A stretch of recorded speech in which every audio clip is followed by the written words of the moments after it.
ঘৃণার মেরিন লিখেছেন মোহনা। পর্ব ৪।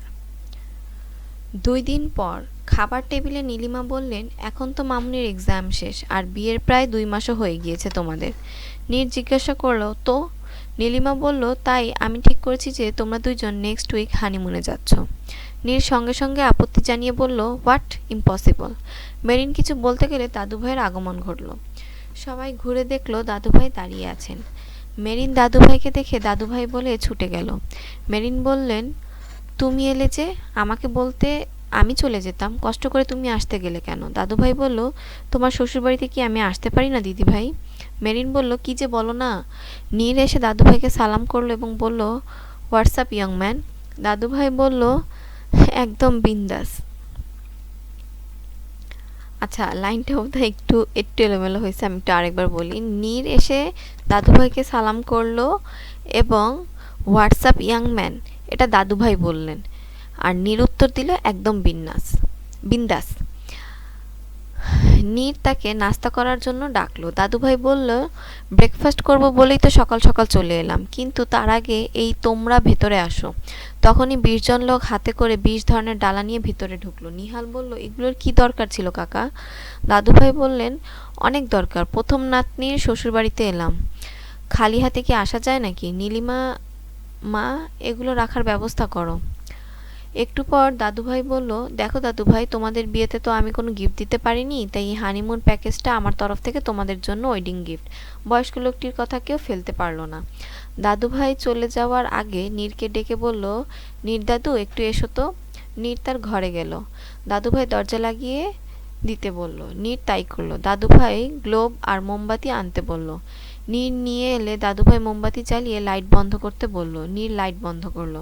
এবার দাদুভাই মোমবাতির সামনে গ্লোবটা ধরলো। নীর দাদুভাইয়ের বিপরীতে বসেছিল। দাদুভাই জিজ্ঞাসা করলো, তোমার দিকে গ্লোবটা আলোকিত না অন্ধকার? নীর বলল, ঘুটঘুটে অন্ধকার। দাদুভাই বলল, কিন্তু আমার দিকে এটা ঝলমলে আলোকিত। নীর বলল, তা তো হবেই দাদুভাই, কারণ গ্লোবটার আলোকিত দিকটা তো তোমার দিকে, মানে মোমবাতির আলোটা তো তোমার দিকটাতে। দাদুভাই বলল, হ্যাঁ, এই গ্লোবটার মতো রক্তে মাংসে গড়া একটা চাঁদের কণাও আছে, যার আলোকিত দিকটা আমার দিকে আর ঘুটঘুটে অন্ধকার দিকটা তোমার দিকে। ঠিক তখন দরজায় কড়া নাড়ার শব্দ হলো। মেরিন ডাকলো, দাদুভাই, দাদুভাই, ও দাদুভাই। দাদুভাই বলল, লাইট অন করে দরজা খোলো। দরজা খুলতে মেরিন ঘরে ঢুকে বলল, দাদুভাই চলো চলো, কেক রেডি। দাদুভাই বলল, চলো। পরের দিন দুজন মেডিকেল থেকে ফিরল। জ্যামে বসে নীর দেখতে পেল দুটো ছেলে একটি মেয়েকে উত্ত্যক্ত করছে। নীর সাথে সাথে গাড়ি থেকে বেরিয়ে ছেলে দুটোকে মারলো। দুজন কোনো রকম দৌড়ে পালালো। মেরিন নীরকে টেনে গাড়িতে নিয়ে বসালো এবং তার হাত পা দেখতে লাগলো কোথাও ব্যথা পেয়েছে কিনা। নীর বলল, what the hell are you doing? Merin বলল, আপনি ব্যথা পাননি তো? কি দরকার ছিল মারামারি করার? নীর বলল, আমি তোমার মতো সেলফিশ নই যে কেবল নিজেকে নিয়ে খুশি থাকবো। মেরিন বলল, তাই বলে কে না কে বিপদে পড়লো বলে বের হয়ে মারামারি করবেন? সবসময় দেখি বের হয়ে যান। নীর বলল, মারামারি আর করতে দাও কোথায়, বের হলেই তো ফায়ার করা শুরু করো আর গুন্ডারা পালায়। মেরিন বলল, যাই হোক, এত বাহুবলীগিরি দেখাতে হবে না। নীর বলল, চোখের সামনে কারো বিপদ দেখলে বসে থাকতে আমি পারি না, কারণ তোমার মতো আমি কেবল নিজেকে নিয়ে বিজি থাকি না। তুমি এতটা খারাপ কেন? আজও জবাবে মেরিন একটা হাসি দিল। ৩ দিন পর দুজন শপিং করে ফিরল। হঠাৎ তাদের গাড়ি নষ্ট হয়ে গেল। মেরিন জানতে চাইল, কি হলো? নীর বলল, আমার বাপের মাথা। দুজন নামলো। তখনই জন হাজির হলো। জন জিজ্ঞাসা করলো, কি হয়েছে ম্যাম? মেরিন বলল, উনার বাবার মাথা। জন মানে জানতে চাইলে মেরিন বললেন, জানি না।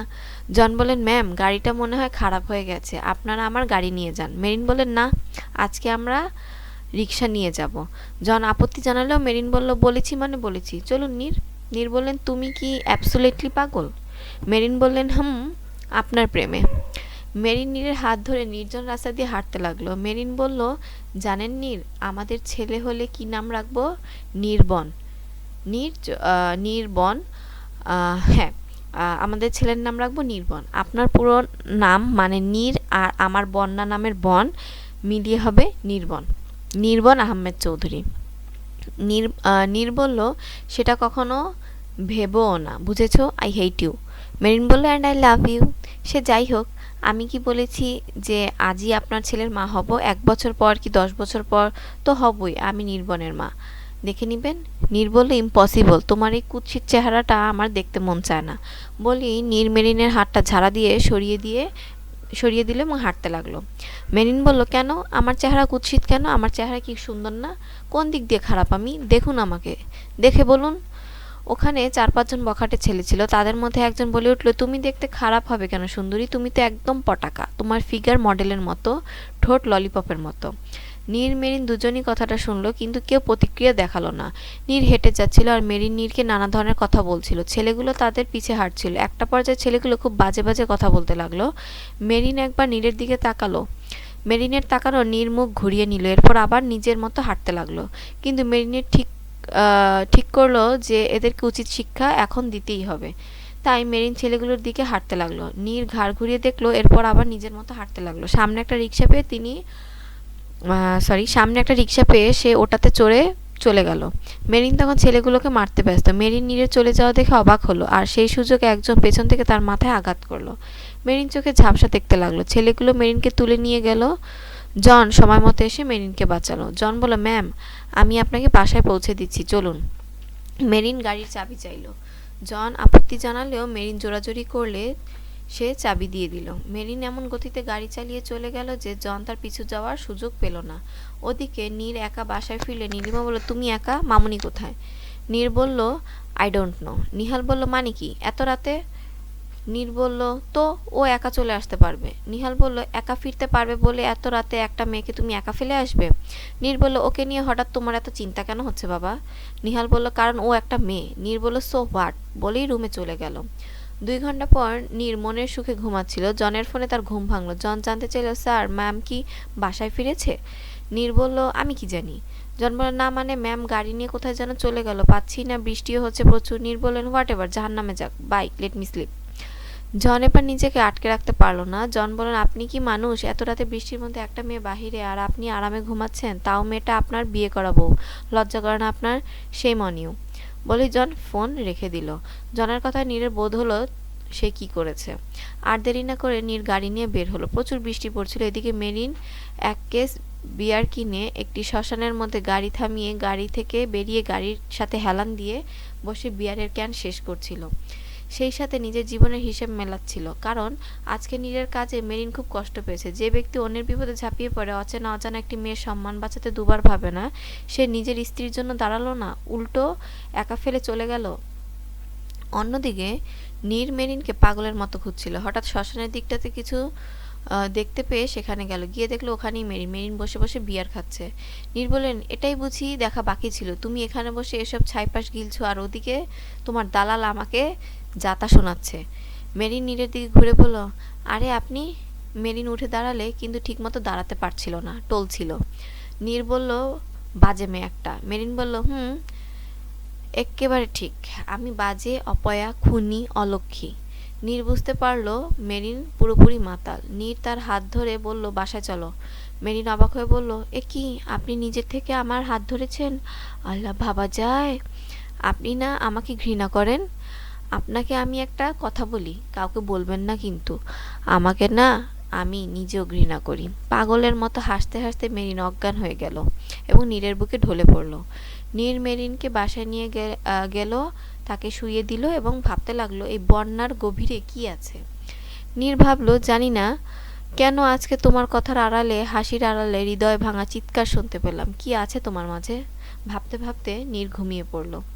মেরিন ছিল নীরার খালাতো বোন। নীরার বাবা আলতাব রহমান, মা রচনা।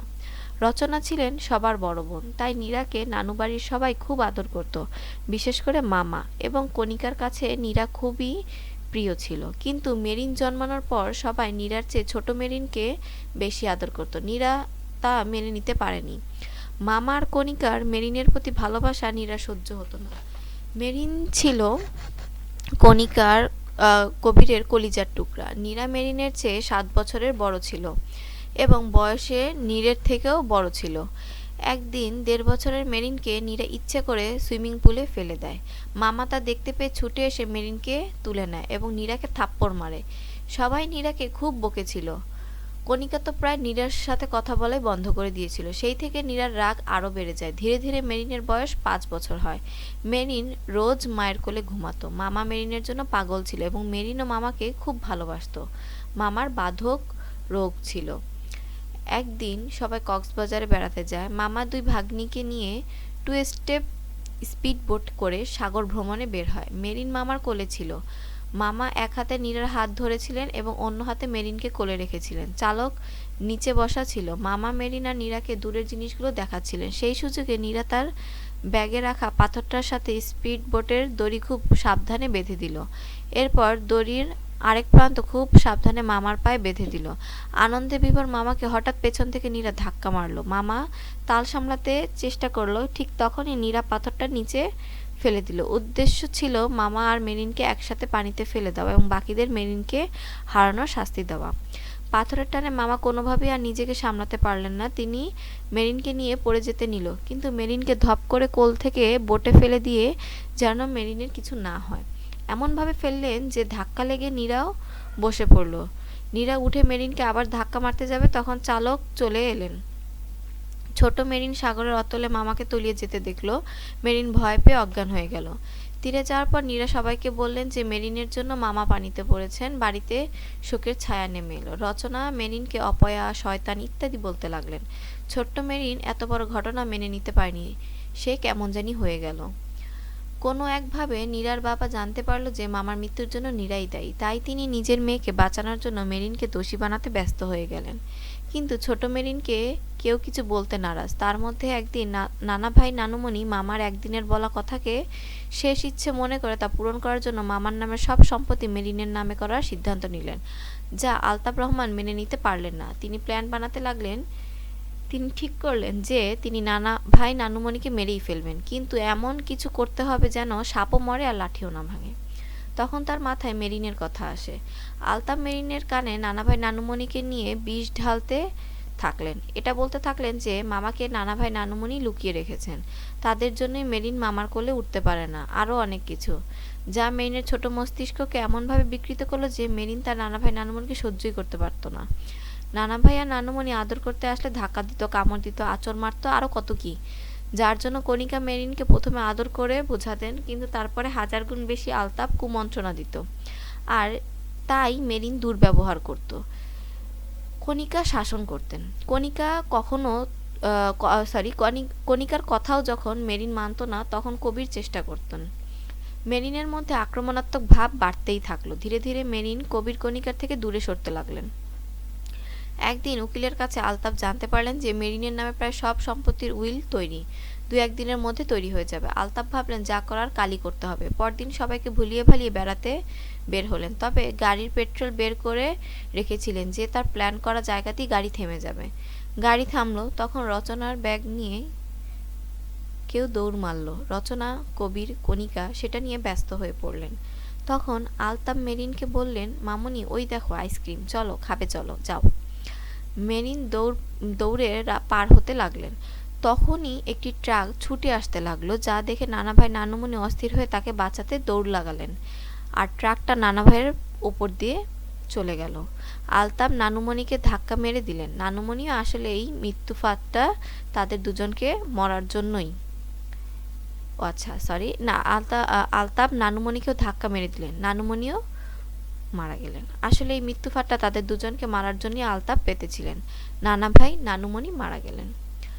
আলতাফ কণিকা কবিরকে বললেন যে মেরিন ট্রাকের সামনে তাদের ধাক্কা দিয়েছেন। তখন মেরিন বলে উঠলেন, মিথ্যা কথা, আমি তো ধাক্কা মারিনি, আমি তো আইসক্রিম।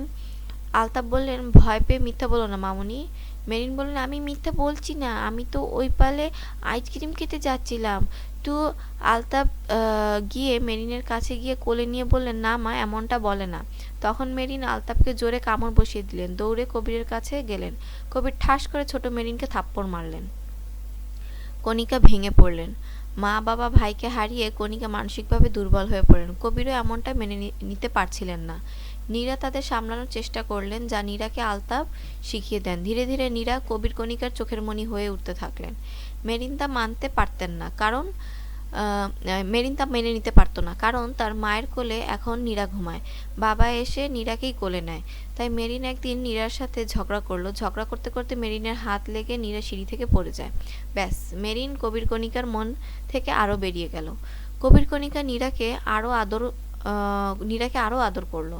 মাঝে একদিন কবির মেরিনকে বোঝাতে গেল, মেরিন ফুলের ভাস দিয়ে কবিরের মাথা ফাটিয়ে দিল। মেরিন হারিয়ে ফেলল তার মা বাবাকে। মেরিনের দাদুভাই গ্রাম থেকে ডাক্তার দেখাতে আসেন। মেরিনের প্রতি অবহেলা দেখে তিনি কবির কণিকাকে বকা দিলেন। কণিকা সবটা বলল। দাদুভাই বললেন, শাট আপ, তাই জন্য এতটুকু বাচ্চা মেয়ের সাথে এমন ব্যবহার কেউ করে? তখন মেরিন বায়না ধরল, দাদুভাই আমি তোমার সাথে যাব, আমি ওদের সাথে থাকবো না, ওলা পচা, অনেক পচা। দাদুভাই তখন মেরিনকে নিয়ে কিছুদিনের জন্য গ্রামের বাড়িতে গেলেন। ততদিনে আলতাফ মেরিনের নানা বাড়ির আর মেরিনের মামার সব সম্পত্তি নিজের নামে করিয়ে নিলেন। 15 দিন পর মেরিন দাদুভাইয়ের সাথে ঢাকা এলো। কণিকা কোলে নিতে গেলে অভিমানী মেরিন দৌড়ে রুমে চলে গেল, আর সুযোগটা নিলেন নীরা। নীরা হয়ে উঠল চোখের মণি। মেরিনের খবরও মা বাবা নিতেন না, খালি নীরা আর নীরা। শুরুর দিকে যা তারা একটু একটু মেরিনের খোঁজ নিত, পরে তারা একেবারে মেরিনের খবরও নেন না। এই 12 বছরে মেরিন কাঁদতে কাঁদতে কান্না ভুলে গেছে। রাগ বেড়ে গেছে 12 গুণ। হয়ে গেছে মূর্তি। মারামারি, ঝগড়া করা, নিজের জিনিস কেবল নিজের করে রাখা, সবটা করে। কারো ভালো মন্দে তার কিচ্ছু যায় আসে না। তার জীবন কেবল তার দাদুভাইয়ে আটকে যায়। দেশে ফিরে মা বাবাকে আম্মু বাবা না ডেকে মিস্টার খান মিসেস খান ডাকেন। কবির কণিকাও আর চেষ্টা করে না। 17 বছরের মেরিনের উগ্র ব্যবহার কবির কণিকাকেও আরও খেপিয়ে দেয়। ছোটবেলার সব নিয়ে ভাবতে ভাবতে একদিন তিনি সব ঘটনা অনুধাবন করলো। আলতাফ আর নীরার করা সব কাজের হিসাব মেলালো, কিন্তু দাদুভাই ছাড়া কাউকে তা বলল না। কারণ যে আম্মু বাবা তার সাথে এমন করেছে, তাদের মেরিন নিজেদের নির্দোষ হওয়ার প্রমাণ দিতেও চায় না। কিন্তু আলতাফ রহমানকে উপযুক্ত শাস্তি দিল।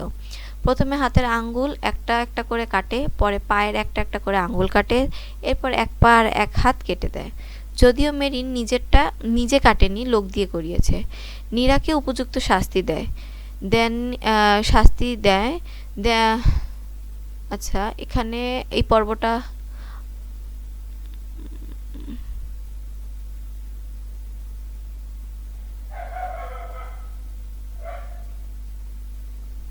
আচ্ছা, এখানে একটু বলি, নিজে কাটেনি, লোক দিয়ে করিয়েছেন, এই কথাটার পর নীরাকে উপযুক্ত শাস্তি দেননি, কারণ বাকি অংশটা আমরা গল্পের পরবর্তীতে জানতে পারবো। তো ব্যাস, এভাবে মেরিন হয়ে উঠল ঘৃণার মেরিন। আমার পড়ার মধ্যে একটু মাঝখানে একটু কথা বলছি, আবার আমার পড়ার মধ্যে অনেক ভুল ত্রুটি আছে, কারণ আমি পড়েছিলাম অনেক দিন আগে গল্পটা, তারপর আবার একটু গুছিয়ে আপনাদের সামনে বলতেছি। তার জন্য হচ্ছে কি কোথাও কোথাও একটু মানে আটকে যাচ্ছি, হয়তো লাইনটা গুছিয়ে বলতে পারতেছি না, কারণ হয়তো অনলাইনে টাইপ করে লেখা তো অনেক সময় দেখা যায় কি যে ঠিকভাবে শব্দটা ব্যবহার করা নাই। তো আমি উপযুক্ত শব্দটা খুঁজে বসিয়ে বলতে গেলে একটু হয়তো আটকে যাচ্ছি, তাই প্লিজ একটু মানিয়ে নিন। হ্যাঁ, এর পরের অংশে আসি। সকালে মেরিনের ঘুম ভাঙল। প্রচুর মাথা ব্যথা করছিল। উঠে দেখলেন নীর বসে বসে ঘুমাচ্ছে। সে নীরের গায়ে চাদর দিয়ে দিল। মেরিন ভাবলো, আমি বাসায় কি করে এলাম? আজ শুক্রবার, তাই মেরিনের রান্না করতে ইচ্ছে হলো। সে গোসল করে আজ শাড়ি পরলো, খয়েরি রঙের। সবার জন্য নাস্তা বানালো, চা করলো, নীরের জন্য কফি করলো। নীলিমা নিহালকে রুমে চা দিতে গেল। নীলিমা বললেন, আরে আমার মামুনিটাকে তো আজকে একেবারে পাক্কা গিন্নি লাগছে। মেরিন একটা হাসি দিল, এরপর নীরের জন্য কফি নিয়ে এলো। মেরিন নীরের কপালে চুমু এঁকে দিল। মেরিন বলল, নীর উঠুন, দেখুন কয়টা বেজে গেছে, 10:30 বাজে। নীরের ঘুম ভাঙল। বাইরের সূর্যের আলো ঠিক মেরিনের মুখের উপর পড়ছিল। ডান নাকের নথটি ঝিকিমিকি করছিল। গাঢ় খয়েরি রঙের শাড়ি পরা, কাজল ছাড়া কালো হরিণী দুটি চোখ গোলাপি ঠোঁটের অধিকারিণীকে দেখতে প্রস্তুত ছিলেন না নীর। মেরিনকে কত যে সুন্দর, কত পবিত্র লাগছিল নীর অবাক চোখে দেখছিল, কারণ এর আগে নীর কখনোই মেরিনের মুখ সেভাবে দেখেনি। মেরিন যথেষ্ট সুন্দরী। মেরিন মিষ্টি একটি হাসি দিয়ে বলল, গুড মর্নিং হানি। নীরের কেন যেন এই হাসিটা ফুলের থেকেও সুন্দর লাগলো। পরক্ষণই মনে পড়ল যে এটা মেরিন। কফির মগটা ছুঁড়ে ফেলে ওয়াশরুমে চলে গেল। মেরিন বলল, পাগল। পরের দিন তারা ব্যাংককের ফুকেট যাওয়ার জন্য ফ্লাইটে উঠল।